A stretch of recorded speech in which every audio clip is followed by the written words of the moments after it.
Welcome to the hottest real estate topics on the planet, keeping you up to date with all the creative ways to buy and sell real estate without bank qualifying, so anyone can build real income starting today. Here is another great show with Dealmaker Bill and Pete the Rookie.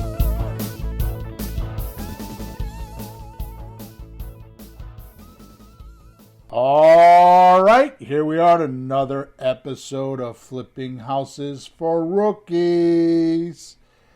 Good morning, Peter. Hello, Bill. Hello, everyone. How are you today?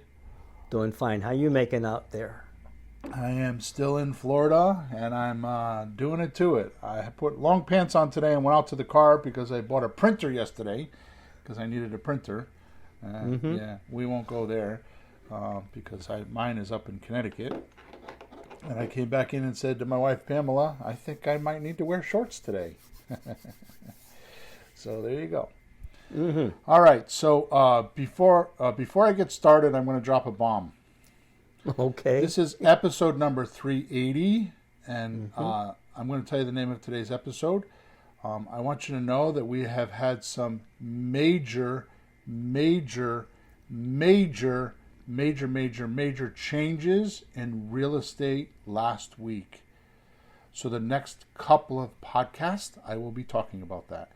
I didn't want to change this podcast because I already had it written, but I want you to, if you're a normal listener to the podcast, I strongly suggest you listen to the next couple podcasts because real estate is going to change forever. It is huge. And this is not some hype by me. This is huge. But today's podcast, which is number 380, is how to increase your creative real estate deals quickly in today's economy. How to increase your creative real estate deals quickly in today's economy. Sounds good. Here is a description. Excuse me.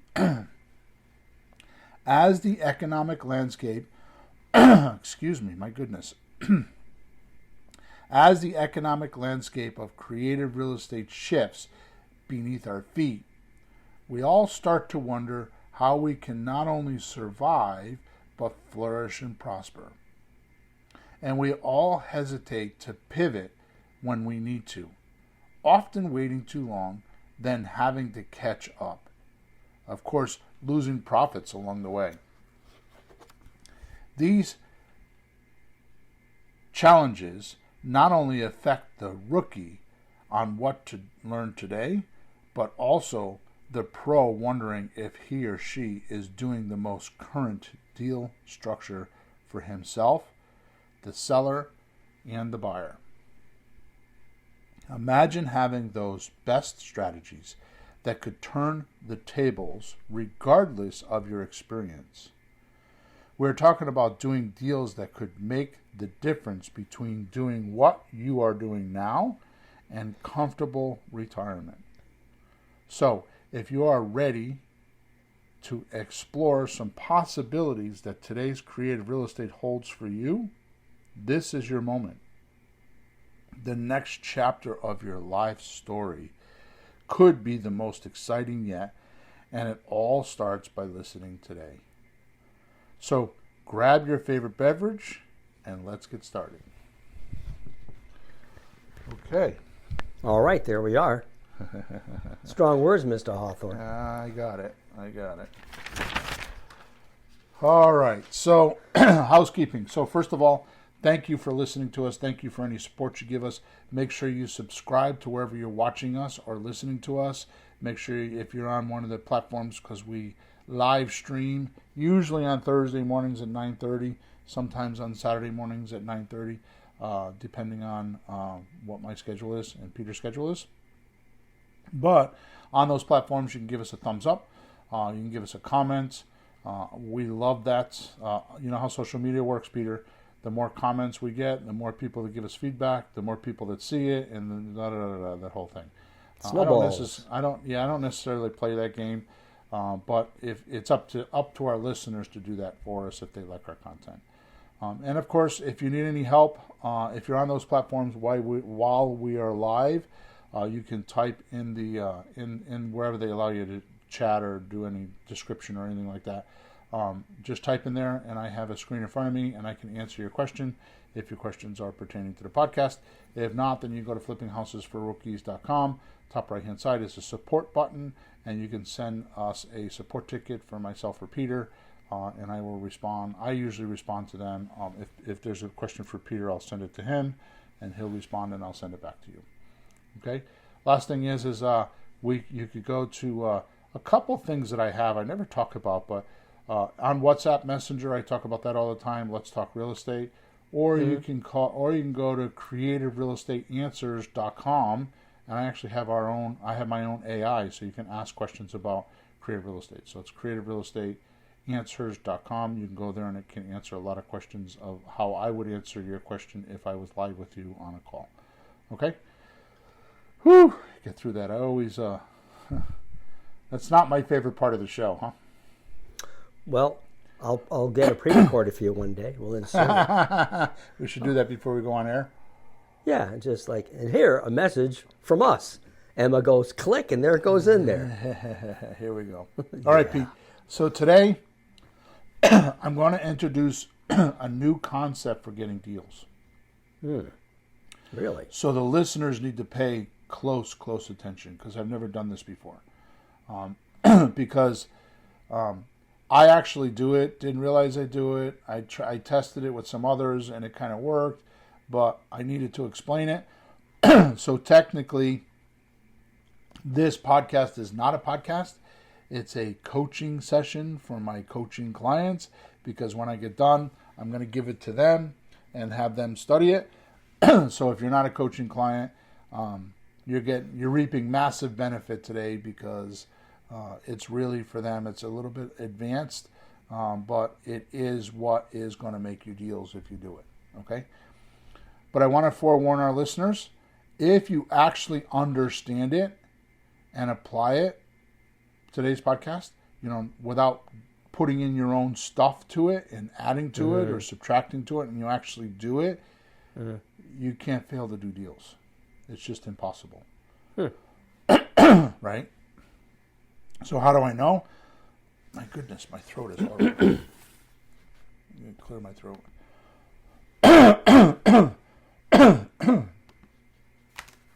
So how do I know?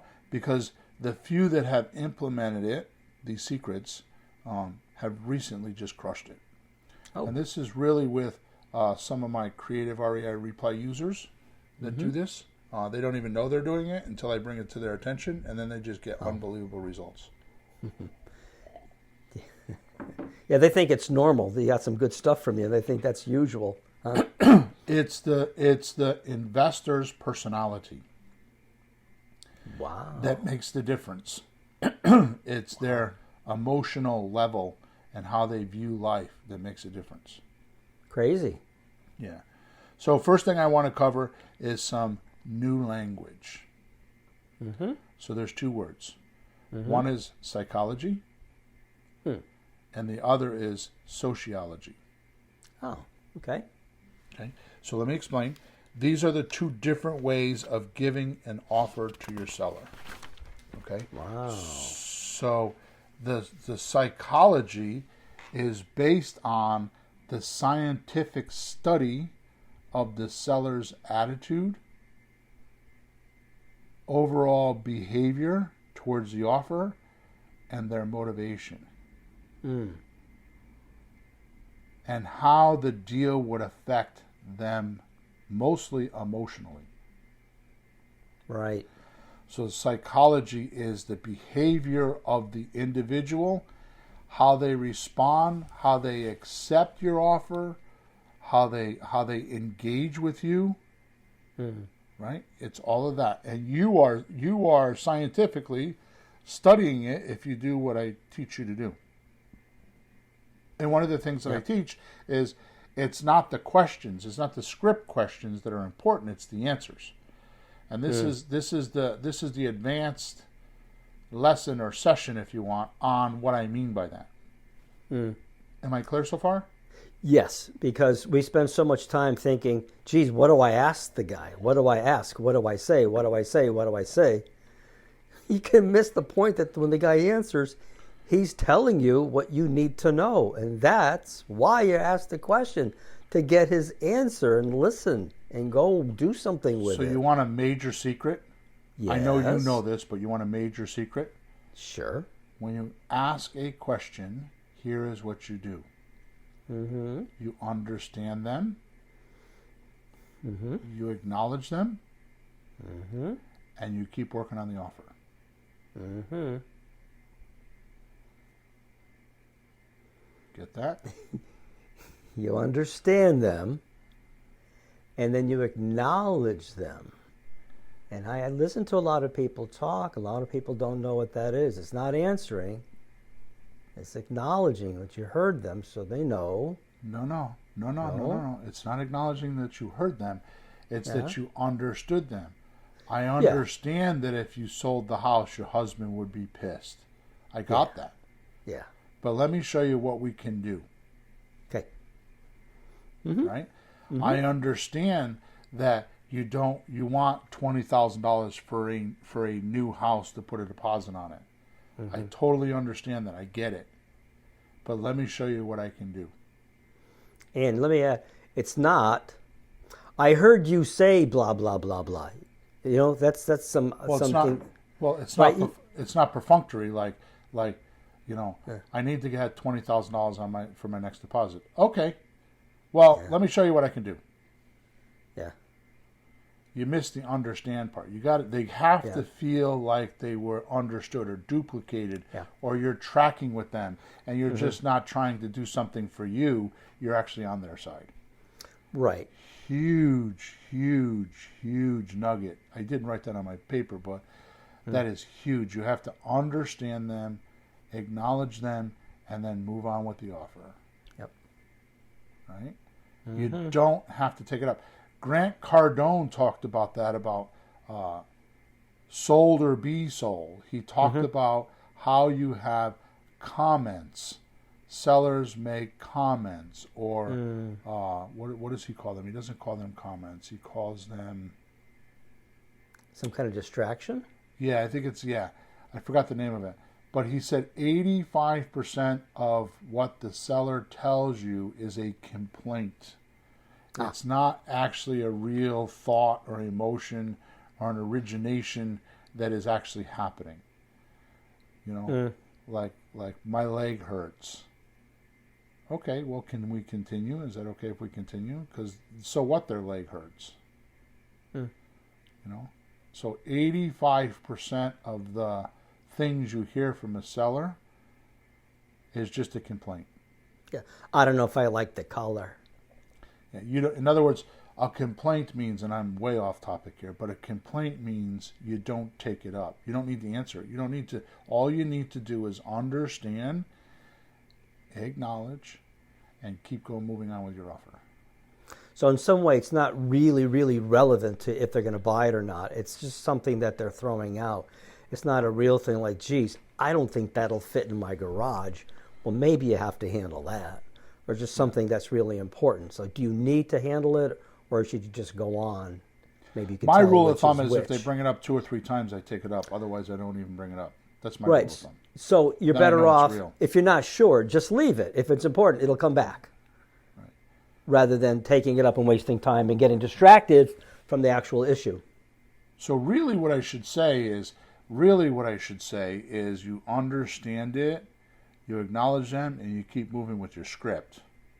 I'm saying with the offer, because to me, I don't use a script. I keep making the offer. However you do it, but you keep pursuing the offer, either with a script or you keep doing. The point that I'm trying to make here is that if you don't do that, then the seller takes control of the conversation. You lose control, and that's where most people, because I've heard probably thousands of times at this particular point, that the seller knocks them off the script. Yep. That's the reason why, is because they don't know how to understand the seller's origination or the seller's concern or the seller's complaint. They don't acknowledge and they don't go back to the script. And that's why. They get into a whole Q&A, question and answer, on the person's comment, which is what the seller wanted, was a big fat Q&A to distract them from actually having to answer the actual raw question, like how much do you owe? Yep. Right. Yep. All right. So that's that's psychology, right? Then sociology is a broader social context. This is an offer approach that is based on what groups of people do. It is not individual based. This is where most rookies fall into this group think, right? They are trained to do what everyone else is doing, using common scripts and offers that are one size fits all. So they're more worried about how to do it instead of what to do. They're worried about how, like you said before, they're worried about what to say. They're worried about, do they like me? They're trying to look for that one hypnotic sentence, right? That the seller will say, yeah, I'll give you my house. Chauffeur said, good morning, fellas. Good morning, Trevor. How are you today? Or Topher. Topher. Yeah. Morning, Topher. So it sounds like the big difference of like talking to people in a generalized fashion, assuming...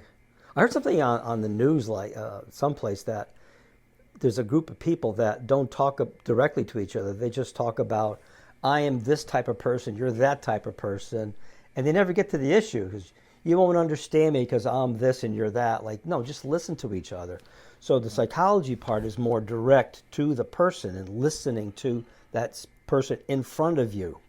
No, I think both of them are that way. You're in front of the person or you're on the phone with them. The difference is the interaction.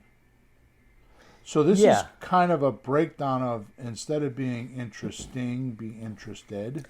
Yes. So well, let me go on a little bit more, and we can come back to what you're asking. Okay?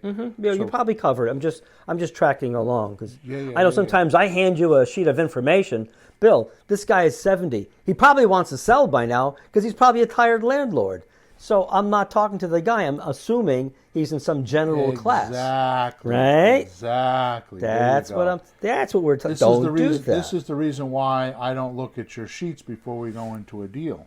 Is because I want to get into the psychology, which is the attitude and the motivation and the reasons why the personal emotional connection to the transaction, because here's what most people miss. We are so off script. When you decide that you want to get rid of a couch in your living room, you go on the Facebook Marketplace, and often within an hour it's gone. Right. Agreed? Yep. Minimally an afternoon. Mostly a few days, depending on how much you're asking for a couch. Yep. Right? Weekend, it's gone. Right? End of cycle. Start, change, stop, completed. Yep. Right? Yep. A house is not that way. A house takes months worth of work. Even if you put the house on the market today and sold it tomorrow, it's at least 30 to 45 days of closing procedure, unless you're dealing with somebody like us. Right. Right. So what is it that's pressing on that seller to put up with all of that work and emotional roller coaster? Why are they putting up with that? What is it that they want to get away from or get out of the deal that's causing them to put up with that aggravation? And most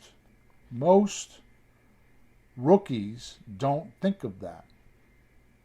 So when I'm we'll say in session with a seller, in other words, when I'm on the phone, I'm in a quiet space and I'm not distracted by anything else, and I'm just in the psychology of why are they going through this agony to sell this house? Is it need or greed? Need means that they're aggravated with it, there's something going on, and they're trying to get away from it. Yep. Greed is they have something else they want to do with the money from the house. Mm-hmm. Right?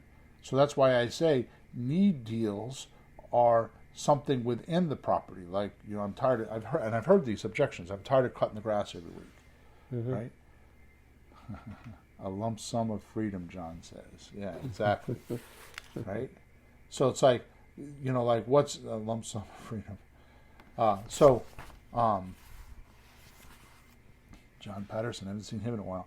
So my point is that when it's need, it's usually something in the house, like I'm tired of cutting the grass, or I'm tired of paying the bills, or I have to come over here once a month to check the heat, or blah. There's always something that you would think is very minute, because you would gladly do that if you own the house, but to them, it's a mountain. It's a problem. Mm-hmm. Right? Okay, so we're going to move on because I'm way off topic. So Okay. when on the phone with a seller, they tend to try and get, we're talking about sociology, right? So the sociology method is when you're on the phone with a seller, rookies or the wrong people will try to get to fit the seller's attitude, emotions, needs, want, motivation to their script.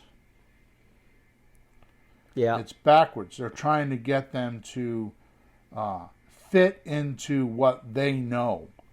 Right. We know how to do this, so the seller hopefully can fit in my bucket instead of the opposite. What does the seller need, and how can I do that for him? Okay, so I want to put the gauntlet down right now because I'm going to be rude as F. Should I take my headphones out? Here's the point. This is an absolute, positive, most definite observation. This absolutely is a truth. Here's why. I started Creative REI Reply with Sean Shirk, who is my other partner. He is parallel to you, right? We were doing deals together. We were using REI Reply to do creative real estate deals. We built a creative real estate system inside of REI Reply. Okay? Sean and I did that. You saw that happen. We were using it. My coaching clients were using it. We were all using it, right? And then Right. David Espelat and Susan Ishman are the owners of REI Reply. REI Reply is a wholesale platform. It's just to buy wholesale real estate. Right? So we were using it for creative real estate. Right? We became partners with David and Susan, and the four of us, mostly Sean, David, and I, built, because Susan does all the support and she's amazing at it, we built Creative REI Reply. Okay? I know this because the people that came from REI Reply, mostly the ones that couldn't make it work, came into Creative REI Reply, and this is what they were trying to do. They were wholesalers, and they're trying to get the seller to fit into their model. And they couldn't do it, so what would happen is they'd go through 10,000 names before they can find that one golden nugget, or that needle in the haystack. They come into Creative REI Reply, and they start seeing the other options, the other choices of the other 6 types of offers they can make, and all of a sudden they go boom. So what I'm telling you is an absolute fact. If you're trying to do the sociology type method and fit the seller into your mindset or into your type of deal, you are losing deals. Right? So let me put it a little bit clearer for you so you can understand the importance of this concept. Ready? Yes. Nice and simple. Bill style. Psychology offers are making offers proactively. Sociology offers are reactive. Now, I have a very interesting observation. I'm not going to go into politics here, but I believe this is what happens. I believe the Democratic Party, when you listen to them, they get on stage and they want to talk about the buzzwords so they can get voted. Mm-hmm. I don't think all the Republican Party, but I know Donald Trump does not talk about the buzzwords. He talks about what really needs to happen. Now, some people may not agree with me on that because Donald Trump has been bashed so much that people don't even have the correct information. And they're bashing him just because they're in the sociology group. Everybody else is bashing him. I might as well too. The information they got was not correct. So this is very important example for when you're buying real estate, because you have to speak to the seller human to human, and you need to be able to get the correct information, because if you don't get the correct information, your ideas will be wrong. Just like for many podcasts I've been talking about, words are very important, because words control how you think, and how you think controls how your action is. So if you had the words misunderstood, or they will make you think incorrectly, and you will do the wrong things. Information is the same way. If you had the wrong information, you will think wrongly, and you will act wrongly. And most people do not spend the time to query information they're getting and qualify if it is correct. And the best way to do that is to try it or apply it and see what happens in the physical universe yourself. Yeah, see if it works. Something you said about a minute ago made me think, not go into the conversation with preconceived notions. Right. And people say a lot of things based on what they hear other people say, not their own observations. Can't tell you how many times, you're right, Peter. I can't tell you how many times Sean would send me a deal. I have a subject to deal. You need to call them right away. They're ready to go. Yeah. And I get on the phone and they don't even know what subject to is. And he just did the math and thought it was the best mathematical offer for him. And he had a preconceived idea. This is a subject to. He would go into the call with that language, and then not be able to back out of it because he's too far into it now, and he would lose a deal. Yeah. See, when you actually don't care what the seller says to match your script layout, and listen to the seller real honest to goodness stress and emotion concerns, you start to see deals that unfold in front of your eyes. So sociology is you're not listening to them. The feedback is critical. Jim Camp's book called No, which is excellent for sales if you want to understand how to sell. That is one of the best books on the market, right? He says that no's are just a roadmap on what the person really wants. Because if you ask a person enough times, give me an example. So what don't you want out of your sale? What don't you want out of your sale? If you did that repetitively, what don't you want out of your sale? Okay, Mr. Seller, what don't you want? What don't you want? What don't you want, right? Eventually they'll just be like, well, all I want is blah. It'll just pop out, right? All right. Yep. This is the reason why, and I'm going to get to the deal structure here pretty soon, so I want to make sure that's clear, right? So this is the reason why some time ago I started preaching the only 4 things you need to know to do a deal are the price, the monthly payment, and the monthly payment could be from the seller or it could be from your private lender, or it could be the subject to deal. Right. The point is you got to know what your cash flow is going to be, or if you're going to stay in the deal. Because if there's no cash flow, you may not stay in the deal. You may just sell it on a slot deal. Yep. Sandwich lease option transfer, right? So the monthly payment's important, but you need to know 4 things: price, the monthly payment, the duration of the payment, right? And that could mean how long the seller will let you pay them monthly until they want to get paid off, or it could mean how long is the subject to mortgage. Or it could be, here's another one, how long of the duration. So the payments could be, oh, well, I'm an investor and I borrowed money from a hard money lender and I got to pay it back by December. You need to know all this. That's right. Right? And private money. Yeah, and then the 4th one is a deposit if they bring it up. So The reason why we did this, Peter, is so people don't need to get stuck on scripts. In their own conversation, they need to know those 4 things in that order, like what's your price? So the script that we have usually goes, they'll tell us, well, they want $300,000. Okay, well, the only way that I can give you $300,000 is if I make monthly payments until I can pay you off, right? Well, the only way I could pay you $300,000 in as is for your house is to make monthly payments until I could pay you off without the landlord obligations. Is that something we could talk about? Right. Depending on what their answer is, we're into the psychology of the deal now. Yes, and that's important, because when you first went to those 4 things, I said to myself, I'm thinking, well, where do I figure out his motivation and all the psychology part? And then continuing to work when that first came about, I realized you kind of do that at each step, right? That's right. You kind of figure out. Yeah. Because you asked that question, that's exactly what we're going to do right now.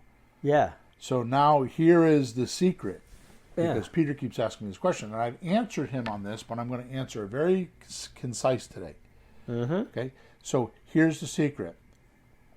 At what we don't talk about a lot, I don't talk about this a lot because this is advanced coaching. Now remember, this is for my advanced coaching clients, right?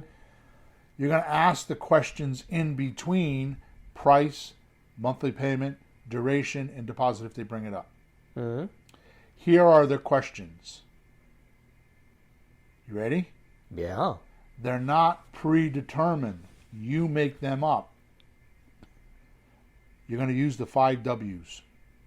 Oh. Who, what, where, when, and why. So let me give you some examples. Here's a few examples. Whose name is on the deed? That's a who, right? When asking how much they're asking for the house, how did you arrive at that price? Right. Right? Why did they decide to sell now?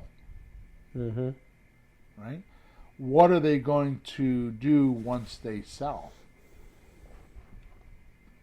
Right? This one is huge. This one is always missed. Yeah. Where are you going to go next? Oh, geez, yeah.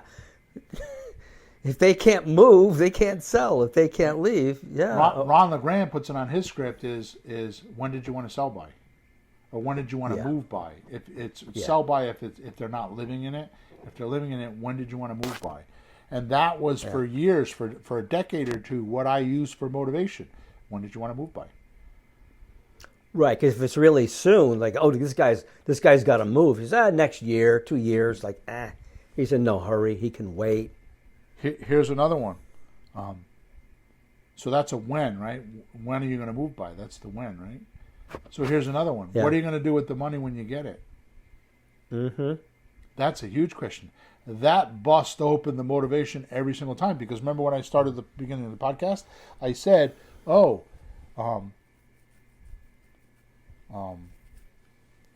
lost my train of thought.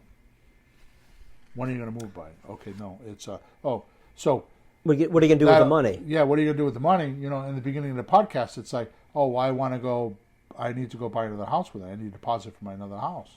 Right? All of a sudden, you like, it just was put at a golden plate was put at your feet.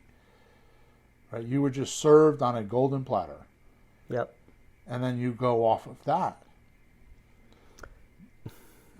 Yeah, because there's things you can do about that. Like, oh, well, I guess I can't do terms deal or anything like that because he needs the money. But there's things you can do about that. Right. If you help him do that, well, we can do that. We could do this or the other.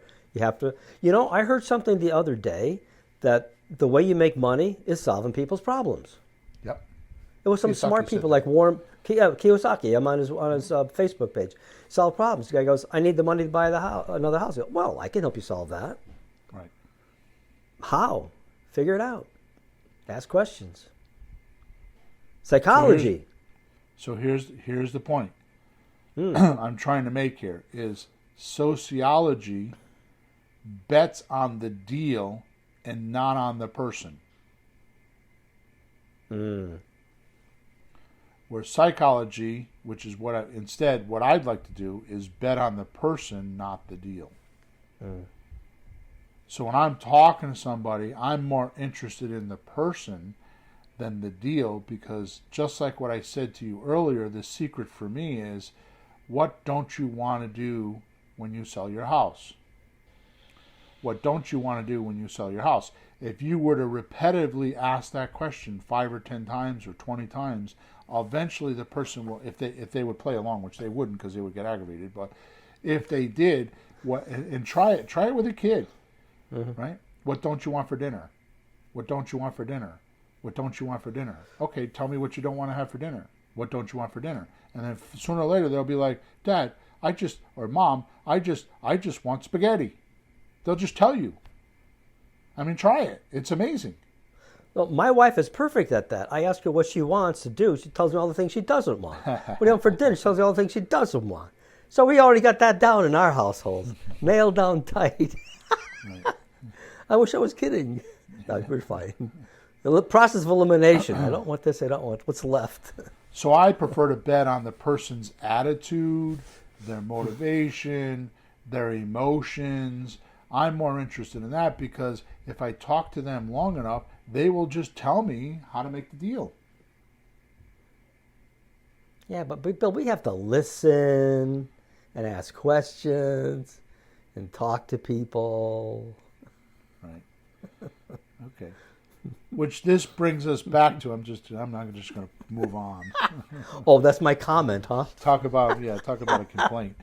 So let's just go back to a core philosophy that you and I have had for a very long time, hundreds of podcasts at this point, right?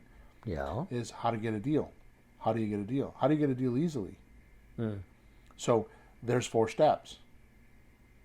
One is find and communicate to a motivated seller. So how do you find a motivated seller? That's the question I'm going to get in the support tickets. How do I find a motivated seller? Well, if a person's in foreclosure, you would think they're motivated, right? Maybe. No, they're not. Exactly. If a person is in divorce, they might be motivated, right? Mm-hmm. If a person's got a free and clear house, are they motivated? Probably not. Right? So who would be motivated? Well, probate would be motivated. They don't want the house, right? They're siblings. They just want the money, right? Yep. The other one would be out of area owners, which we find a lot of landlords, burned out landlords, are motivated. They don't want to deal with the tenants every month. Every time the phone rings and says, "Oh, there's a cockroach in my kitchen," they don't want to deal with it. Right? Yep. I made a big mistake one time. I made a big mistake. I will never forget it. I was in a networking group, and a guy said to me he wanted to sell me a house in New Britain that had caught on fire.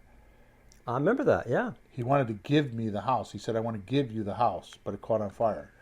And I dragged my feet for about 7 days before I went out there and got it, and he had already sold it. He sold it to the guy for, I don't know, I forgot what it was, $2,000 or something like that.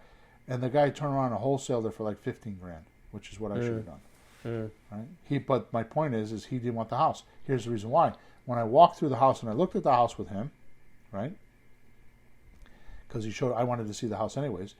He showed me the house and said that the insurance company paid him more than what he paid for the house, and he sold the house to the insurance company and made all his money. And then some. He made more than if he sold it on the market because he didn't have to pay any closing costs. The insurance company just gave him his money. Like it was worth $300 and he owed $150 or something like that. They just gave him $300. And now pay attention to what I'm telling you. Pay attention to what I'm telling you because this is huge. No closing costs, no capital gains tax, no anything. He just got $150,000 from the insurance company. I remember the deal. I don't remember how it turned out. So just as a quick aside, if you total a car and the insurance company gives you money, don't they take the car? You don't get to sell it as well? Yeah, but they don't do that with a house. They just give you the money and, well, it's for damage. Yeah, it's like the damages. Yeah, here's all your damages money. This guy's like, I made enough money. Now I want to get rid of the house because I don't want to pay the taxes or nothing. So he wanted off. Yeah. That is a motivated seller. Yep. Right. My point is the motivations that I'm telling you about, most people will chase foreclosed people. They'll chase, they think that these are motivated people. Well, somebody's foreclosed. Well, no, they got their head in the sand and they don't care. They've already decided in their head, let the bank take it back. Screw them. I'm going to live here as long as I can. What they're worried about is where they're going to live next. And as soon as they figure that out, they're done. They just walk away. They're taking no responsibility for this loan and this house at all. They're just walking away. They're a victim of it now. Yep. They're not motivated, right? They're not motivated at all. But a guy that's getting a divorce and he's got his wife attached to him and he's got everything else done except for the house, and she keeps calling him and haunting him and keep re-stimulating him because they're divorced now, he's going to want to get rid of that house. Because he also gets rid of her that way. It's a psychological, emotional thing. And when you get that straight in your head, like, what is motivation? Motivation is the emotional pressure that the person's under or not under. So it could be emotional pressure for like the need part of it, or the greed part of it is they're emotionally ready to go buy a new house and they're all psyched up because in their mind they already have, my daughter's going to sleep in this room, they're going to be able to walk to school, all these things. I'm going to have a great neighborhood, I'm going to be able to have parties for my family, we're going to do this for Christmas, all this stuff is emotionally set in their mind, so they're motivated to do that. Much different than sociology, which is, this is how I should ask the question. Yeah, it's like sociology is looking at the paperwork, and psychology doesn't give you the answer off the paperwork. At the group, what most people are expected to do. It's a study of what most people are expected to do, right? Yep. All right, so let's go back to the four basic things here. So we find and communicate to a motivated seller. We tell them what we do. In creative real estate, I tell them, I'd like to make monthly payments and like get you paid off. Can we talk about that? Yep. Or get a discount. That's what we do. We make monthly payments until we can pay them off, or we get a discount. If we tell them what we do, they may just say no, and we're done. If they say they want to hear more, then what you do is you ask the seller what they need and want when they sell, which are the who, what, where, why, when questions. Right? We ask them what they want. Well, what I want is I just want to walk away. I don't want to have to pay the mortgage payments anymore. Now you got a subject to deal, right? Which, by the way, the best way in the world to get a subject to deal is say, would you be willing to sell for what you owe on it? And you know right away whether you got a subject to deal. You don't have to spend a lot of time and questions. Like, just ask that question. And then the fourth thing is just give them what they want. So you're asking them what they want. So this is no different than me doing a survey with my email list of thousands of names, tens of thousands of names, and saying, what do you want? And then I make a product and I sell it. This is no different than standing up on stage in front of a, like suppose here's a good example. This is a Peter example. What was the concert? I just went blank. Which concert? In the 60s, the 50s, the big concert. The rock concert. Oh my God. Well, there was a few. Like a regular concert, like the Beatles at Shea Stadium. No. Or it was the big one in the field. Oh, Woodstock. So this is like, sorry about that. So this is like, I only remember that because I went there. This is like at Woodstock for 2 days. There's no vendors. There's no food. People are like crapping in the woods because there's no bathrooms. There's nothing, right? You stand up on stage and say, hey, everybody's hungry now. I got hamburgers for sale over here. So you're talking to a hungry crowd. Or you say to them, hey, I got bottles of water over here, which back then bottles of water didn't exist. But you see what I'm saying? So how many people are going to go buy that hamburger? Because they're hungry and they're thirsty because they didn't have food for a day and a half. Right? They've been drugging it up or whatever, and all of a sudden they realize, I'm hungry, right? Yeah, it was a lot of granola, Bill. Yeah, granola. So anyway, so you give them what they want. So too many get hung up on this last step, giving them what they want, thinking they're giving away all their profits, thinking, how can I give them what they want? Because sellers are ridiculous, which means you think you are losing in the deal or losing. If you think this way, like, first of all, if you think I can't give them what they want, you're losing deals. Right. Or if you think I'm giving away my profits, you're losing deals. Because I always say, how much you asking? Well, I'll pay any price for the house if I get to pick the terms. Yeah. Because there's two profit centers in real estate. There's equity, buy low, sell high, and there's cash flow.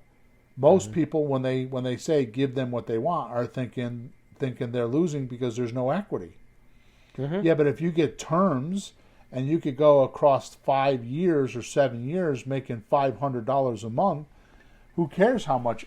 Because you know what you're paying today is not going to be the 5-year price or the 10-year price down the road anyways. So why are you hung up on that? There's equity building up over the time period if you add time to it, right? Well, the average appreciation in America for the last 100 years is 3%. Yep. 3% a year. So that means if you're paying top dollar right now, and if you're paying cash for it, that number, then you're wrong.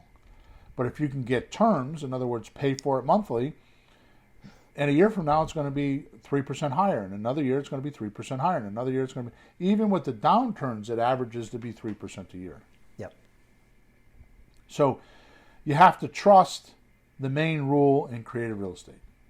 And most people don't do this. The main rule in creative real estate is designed to take money out of real estate, not put money into it. That's the main rule. Is real estate is made to take money out of it, not put money into it. See, if you pay all cash, what you're doing is you're replacing the money that's already in the deal. Right? You need to have a complete concept and belief, because it's true, that when you're speaking to a seller, they already have the money in the deal. They own the house. So if I'm talking to you and your house is worth $300,000 and you've got a $75,000 credit line on the house and you have all this equity, well, you've already paid whatever you paid for this house, and you've already assumed all of the appreciation. It's already there. So what most people don't realize is that creative real estate is not the house. It's not the money. It's the paperwork that controls the house and controls the money. That's what creative real estate is. Should sometimes as an educator, I find things are misunderstood because the names are too short. So if we made a complete long, accurate name, would it be creative real estate financing or creative financing to acquire? It could be called that, yeah. So the point that I'm making is that the seller already has the money in the house, right? So suppose they got a $200,000 house, they owe $150,000. Well, why do you want to replace the money like the realtors do? When if you show the seller that they can make more money by not selling and make them a shit ton of money by holding on to the house, the conversation changes. Right? So when you realize the seller already has the money in the house and the deal, and you need to leverage it. So your job is to leverage that money for you and the buyer. I'm sorry, you and the seller. Right? And not replace it. You move into a whole new way of thinking with the seller. Right? And by doing that, it's huger profits, way bigger profits. And I'm going to go over that in a minute. Way bigger profits for the seller and you. Right? Which is why I created the Grand Slam offer. Right. And now that we're 40 or 50 minutes into the podcast, I can actually, because I've kind of got you on the same page, how to increase your creative real estate deals quickly in today's economy. Well, I'm telling you right now how to do it. Now, first of all, if you follow along all these methods I've been talking about, and they're not hard, you just got to understand how to do them, which I've explained mostly today. They're not hard. It's just a decision on your part. It's observing what's going on in the conversation, which most people have trouble with. Right? So there's a word in the English language that is very funny. It's called obnosis, which is observing the obvious. Like, for example, if I were to turn my head and ask Peter, what do you see? And he says, I see your ears. He doesn't see my ears. He only sees one ear. Nope. right? That's right. If I say, what do I observe from you, Peter? I can say, I can see your mustache. I can see the thermostat behind your head. I can see your chair. You don't dub in or add to what you're observing, right? Mm-hmm. So when you're talking to a seller, you can't assume anything. You have to only use the information they're giving you directly. You can't dub in or add to what they're telling you. Now, if you did, you're doing sociology, not Right. psychology, directly, exactly with the person. Exactly. Open your eyes and pay attention, open mind, and no preconceived notions and all that stuff. Exactly. So we created this Grand Slam offer. It shows the seller how they can make huge profits by not selling for cash and leveraging what they already have in the deal. This is getting into the psychology of the seller's thinking. Greed. Everybody has a greed button. Mm-hmm. And when we do this, we go from bucking the seller's mindset and all of the resistance of helping them with their asset and better returns to actually helping them. It is what I have called getting the seller to think differently with their money. Mm-hmm. Or how much value you are offering to them by dealing with you. See, you are recalibrating their math. See, sellers won't do math. They don't do the math. They think generally. They're in a like asking price. Just asking price usually. Right. So here's the thing. When I was taught sales many years ago, when people are stuck on price, that means that they don't know what the other values are, and the only thing they know how to negotiate is price, because that's the only thing they know. That's the common denominator that everybody knows is price. Mm-hmm. But if they know there's other value they can negotiate, right? Then they start negotiating everything else but price. Like, for example, term. Well, yeah, so you say, I'll give you $200,000. They're asking $200,000, I'll give you $200,000. They can't negotiate that anymore, right? But then you say to them, okay, I want to pay 10 years. They're like, no, I can't do 10 years, I'll do 5 years. See, they're negotiating a different value. Because now you've educated them or recalibrated their way of thinking because you gave them something else to work with. Yeah. This is making sense? It's a bit profound, but so you have to recalibrate. So sellers do not do the math themselves. They don't think of it. They don't know how to do the math. So you need to do the math for them. And the best math you could do, which is psychological, or what they want, which is greed, is get them to see the comparison math between if they sell now and if they take payments. This is where most rookies fall down. They don't do this math, right? So just to give you a quick idea, right? A $200,000 house, which you keep telling me doesn't exist anymore, and I'm beginning to believe you. But we used to do $100,000. Now we do a $200,000 house. If they were to sell it for cash, right? It would cost them 15% in closing costs. Means they net 170. If they're really savvy and they could do 10% with their closing costs, because it's going to cost them at least that much, they're going to get 180. Yep. If they keep the house for 3 years, this is the Grand Slam offer. If they keep the house for 3 years and do what we're talking about, a slot deal, they're going to get $282,000 on an average. Yeah. So they're getting $100,000 more money for the property. And the reason why they're getting that money is because, number one, we're going to save them the 15% in closing costs, or the 10%, whatever that number is. Yeah. Say 15%.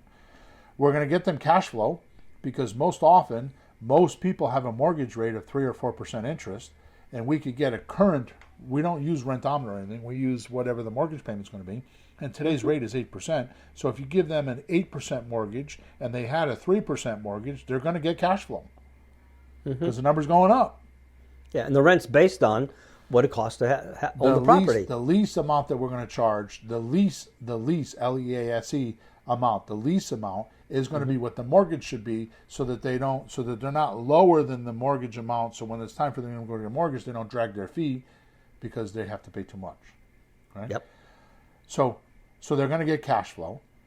Every time the tenant pays the rent or pays the lease amount, the monthly amount, they're getting the use of the property. We don't give them any money for rent credits.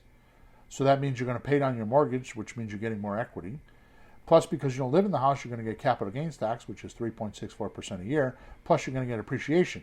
So one of the things that a lot of my clients will tell me is the seller says, if you're going to lease it for me, and 3 years from now, I'm giving the farm away, because what happens if the price of the house goes up?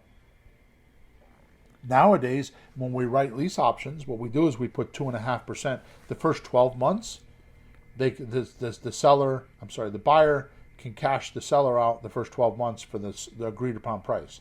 Right. If they go past 12 months, at month 13, the price of the house appreciates by 2.5%. I'm sorry, by 0.25%, 0.25%. Oh, I got you. Yeah, per month, which is 3% a year. Right. So to keep up with appreciation. If the seller is going to go 3 years, that means in 3 years the appreciation is going to go up over to 2 years, because you give them the first year for free, right? So they're going to, so the price of the house is going to go up. You add up all those numbers, and it's $282,000. You're going to get $82,000 of value. What happens in most cases, right, is when we show the seller how much money they can have. So first of all, if they need $20,000 to go buy another house, right? They won't want to give up the $100,000 worth of profit to get the $20,000. So they'll either refinance the property, or they'll find another way to get the $20,000, because they're like, why would I give up $20,000 to go get $20,000? Give up $100,000. Yeah, that's right. I don't know what I said, but 20. But yeah. If they can see how much they can make, logically they should do that. Right. Yep. So what happens is, we're in a vacuum. Who else is making them this offer? So our offer is against nothing, because nobody else is making this offer unless you're one of my students and I taught it to you. So you're in a realm all by yourself. You're completely different than everybody else, because you're using psychology and you're talking to them and telling them, you're asking them, what do you need and want? And they need and want all the money, and they don't want to pay the fees. Well, you can give that to them. Why not give it to them? Right? So we're making an offer that's so different that the seller feels foolish or stupid not to take the offer. Right? Like, one of the things that we do is, in the beginning of the conversation, when they say, they want all cash, and they're stubborn about paying all cash, the very first question on the Grand Slam offer script is, so you're saying if I didn't give you $282,000, you won't sell? And, well, what do you mean? They'll feel foolish not to at least get more information. Right? So we give psychological type offers and stay away from the sociology type offers that the herd is giving. Yeah. Right? And there's a ton of demand for this Grand Slam offer when you approach it this way. Right? I create demand from, it creates a demand from your ability when you understand their psychology. And I'm not talking about, this is not some dark, deep subject, like you got to be licensed and spend 6 years learning this, right? For selling and giving away, so you're asking them what's needed and wanted, and you're going to be able to give it to them with this Grand Slam offer, which is actually a slot deal, but you're explaining it, and it's a comparison deal between what they would get if they paid cash, and what they would get. And I'm going to tell you what happens a lot of times, is people don't want to do it for 3 years. They'll ask me, can you do it for longer? Because if you do that $200,000 house for 10 years, they make $400 and change. They double the price of the house. Right? So create the demand for abilities when you understand the psychology for selling, and give them ridiculous, great, profitable solutions that are actually mathematically accurate and very helpful to the seller. The last point I want to make, and then we're going to move on. The last point I want to make here is, guess what? the resistance in their environment is going to change. When they tell their neighbor they're going to get $283,000 for the house, what's going to happen? When they talk to their lawyer for advice, what's the lawyer going to say? When they talk to their accountant, what is their accountant going to say? Mm-hmm. They're not going to say no, or they shouldn't, Well, because the houses were 200 and you're giving them 283. Well, the thing is, the illegal guys, especially the accountant, understands all that, because that's what you and I see when we go see our accountant. He goes, "Oh, look at the money you saved on this. Look how much principal you. Look at your taxes, how much lower." We get that from our accountant. Exactly. So the accountant's not going to go like, well, and they're money guys. The accountant, especially, the lawyer might be like, "Oh, I wouldn't bother because I'm rich and I don't need to bother thinking about it." The accountant's thinking nickels and dimes, more money, more money. Ask the accountant; he'll tell you, yeah. Exactly. Ask your accountant. Ask my accountant. Exactly. The irony of this whole thing is I'm talking about if you were to do, now these deals we're talking about a slot deal today, but you could do this with a slot deal. You could do this with a lease option, a rent-to-own lease option, sandwich lease option that you stay in. You could also do this with a bond for deed, right? Or a bond for deed. Agreement for deed? Agreement for deed, yeah. Well, it's anything that the owner keeps the deed so he gets the benefits, right? Right. So this is all done after the owner keeps the deed. Now, the flip side of all this, which I don't want to talk about today, is if you do a subject to deal and you get a deed, you make all that money.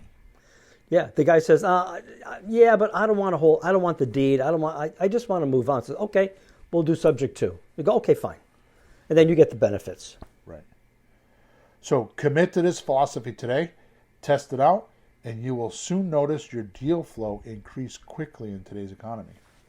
What I'm noticing in my 3 coaching groups is that there's, if you talk around, especially since October, the first week of October, real estate fell on its face for a couple reasons. One of which interest went up to like almost 8%. The other philosophy I have, which I'm going to try to do this in a couple minutes, but the other philosophy that I have is that for the last couple of years, with prices so inflated, what's been happening is the secondary houses, the houses that people aren't living in, are the ones that have been selling. So it's been the rental properties and people that like they go into a retirement home and they have another place to go to, or they're moving out of state, or those kind of houses have been selling. That's what's been selling, right? So what's happening is the occupied houses are what's left. So what's happened is there's, first of all, there's less houses because we've been 2 years just buying up all these secondary houses, rental properties and all that kind of stuff. And that's kind of dried up because we've been buying it. Plus, instead of having 1,000 investors, now there's 10,000. So there's more investors trying to do it because when money's flowing like it is, people are, the money guys are out there looking for deals. So, anyways, I think all that's coming to a head. That's another conversation. Next podcast 381, we are going to talk about the most catastrophic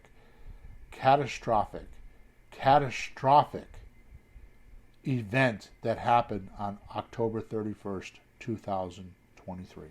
It is going to change real estate forever. And we're going to talk about that next week. All right. So I don't want to leave you in the dust and wondering how all this works. Right. I put a link inside of the description for today, and you can grab my little kit, which is it's going to cost you money. I'm not giving it to you for free. It's not very much money, and it includes the calculator for all this math, and the script, and by the way, the script is psychological based, right? And it's all there. So everything I'm telling you today is there. There's a little kit. You should go purchase it because it will make you a genius in your area. I'm telling you, in all 3 coaching groups, the most amount of deals that we are doing is this Grand Slam offer and the slot deals. I'm in 3 coaching groups, and all 3 coaching groups each week when we talk about the deals, that's the deal we're talking about the most. Other deals are happening, but it's like 10 slot deals are to 1 other deal. It is the type of deal you need to do right now because of the way the economy is. Yep. Right? So realize that when you're talking to a seller, price is what you pay. Value is what the seller gets. Okay, so price is for replacing money already in the deal. So they want high prices. Mm-hmm. And always comes down to a discount because of the closing cost.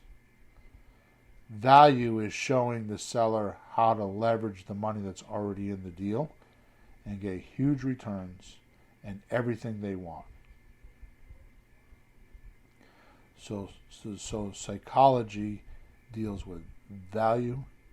Sociology deals with price. Mm. And value is what you want to give because that'll set you different from everybody else. Yep. Okay, so hopefully I made sense today. I didn't go too deep. Please make sure you leave us, thumbs up or thumbs down if you didn't like it. But hopefully we did a thumbs up. Make sure you subscribe to us wherever you're watching us or listening to us. Make sure that you go into the description and check out the link that I put there because I'm telling you this little kit will change your life. I don't say that because I'm trying to sell you something because it's no skin off of my nose whether you buy or not. I personally didn't want to sell it, but Sean put something together for Creative REI Reply in one of his funnels that he uses. So I just grabbed it because he already made it. I didn't have to put a bunch of work into it. So it's already there. So it's one of those type of things where if you want to change your life in real estate, you'll use it. If you don't, I'm cool with it. You do whatever you want to do, But Bill, the calculator is worth whatever. I don't know what you're charging, but to see how the calculator works, yeah. I could tell you right now that what some of my students will do with the calculator is they'll go in and do other numbers, and when they get a deal and they say they want to talk to their accountant, they just print the calculator and they email it to them and say, "Show this to your accountant." Oh, and it's all over. Wow, show it to your accountant. I like that. Yeah, and it's all over. Nice. All right. Thank you for your support. Thank you for being with us. Make sure you like us. Make sure you subscribe to us. Make sure you leave us a good review somewhere. And we'll talk to you on podcast number 381. Don't miss that one. It's going to be a huge. I can promise you already. I've already done one Zoom call on it, and I was cranked up like a mother effer because I'm telling you this is freaking huge. Okay. So make sure you tune in. Over and out. Flourish and prosper. Thanks for tuning in to the hottest real estate topics on the planet with Bill and Pete. If you want to continue learning how to buy and sell real estate without money or credit, head over to flippinghouses.club for some cutting-edge real estate wealth tools. Or contact us at info@flippinghouses.club.